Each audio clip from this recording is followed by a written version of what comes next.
Hello, my name is Tom Bertrand and welcome to the Legendary Golf Instruction Series. In this segment, we're going to learn how to lay off the club. And many golfers, even beginners, intermediates, advanced golfers too, have heard that term, laying the club off. Is it important? Does it happen naturally? Is it necessary for a good golf swing? Many different questions about laying the club off, but the one that I want to answer right now is, what exactly is laying the club off? I will then tell you how Hogan told John how to lay the club off, and how John then gave me the insight to laying the club off properly. Okay, so let's get started. In taking the club back, in previous segments we've talked about the arms and the hands and Hogan's little twist, getting back to the top of the swing. Well, in laying the club off, what it actually is when you get to the top of the swing, it's the release. Listen to me carefully. The release of Hogan's little twist on the way down. It happens immediately after the left hip and the left knee have initiated the downswing. Because what Hogan did with John was he got him at the top of the backswing, and then Hogan walked right behind John and pulled down on his club.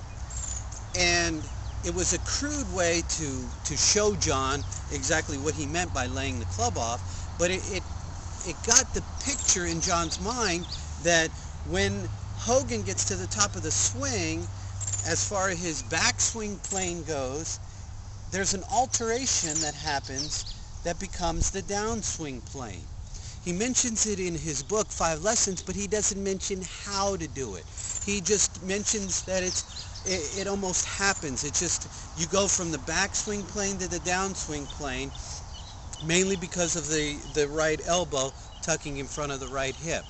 Well, the right elbow tucking in front of the right hip is a reaction and is not an action. What we had to do was we had to find out what the action was and then surround it with all the reactions. So, let's get to the top of the swing, and I'm going to show you exactly the action involved in laying the club off, and then show you the reactions as well. Okay? And in so doing, how John came to me to show me exactly how to lay the club off. So, here I am. I'm hitting balls, and I'm not hitting them very well. And John's over there watching, and John says, "Come here." And so I go over to him, and he says to me, he says, "Tom," he says, "from the top of the backswing, how do you initiate the downswing?" And I said, "Well, of course, it's the left knee and the left hip that start the downswing." And then he said to me, "And then what happens?" And I said to him, I said, "Well, that's where I get a little confused. I kind of just allow things to happen." And he said, "No, Tom, let me show you." So he gets in front of me, and he says, "Okay, Tom, now watch this carefully." He says, "When I take the club back, after the wrist cock and getting to the top of the swing, you have created that cup in the back of the left hand. This cup in the back of the left hand is necessary for a good golf swing, mainly because of the extra wrist cock that it gives you. So, once you're at the top of the backswing and you have initiated the downswing with the lower body, with the left knee and the left hip, John says, Hogan says, that you release the cup in the back of the left hand, and in so doing, this action of releasing the cup in the back of the left hand brings the hands down, which then brings the right elbow closer and more in front of the body. Now, what that is a release of the cup.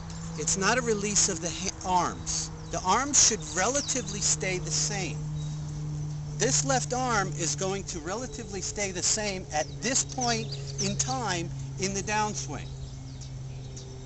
So, from this angle, you're going to see that when the cup is released, it then brings down the hands and the wrists slightly, and the right elbow starts to tuck in front of the right hip. This is where the bow in the back of the left hand is starting to form, or it's starting to develop. You go from a cupped left wrist to a flat left wrist to getting more and more involved into the bow of the swing. Now, to understand that, let me show you again, because this is so important. I'm going to go through the swing and show you exactly how this happens. So, you're twisting on the way back. You're using the Hogan twist on the way back. You get to the top of the backswing. You have your weight against the inside of the right foot. Your left knee and the left hip start to turn, what John termed level left. You turn level left. Right as you're turning level left, the left wrist is released. The right elbow starts to tuck in front of the right hip. At this point, you are then going to continue to turn and continue with releasing and allowing more of a bow in the back of the left wrist. This is how you square up the club face. Okay? That is one important part of squaring up the club face. Not the only part, but one of the important parts. Now, when Hogan talked about his secret back in '55, he talked about the little twist, he talked about the grip change, but he didn't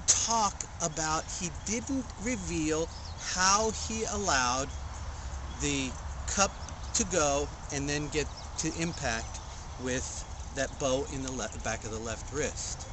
Many pros at that time were talking and trying to use Hogan's swing, his twist. So once he got to the top of the backswing, or once they got to the top of the backswing, and they released their hips and their left hip, left knee, and they started going into the swing. If you do not release this cup on the way down, if you do not release it and you wait too late, the club face is going to be wide open and everything's going to go right. And that's what was happening to a majority of the people that tried to use Hogan's secret, Hogan's twist. It was a bunch of baloney, ba ba ba. And this is where Hogan even said at that time that this probably won't be good for the average golfer, because he didn't give enough information fully on how to use the secret.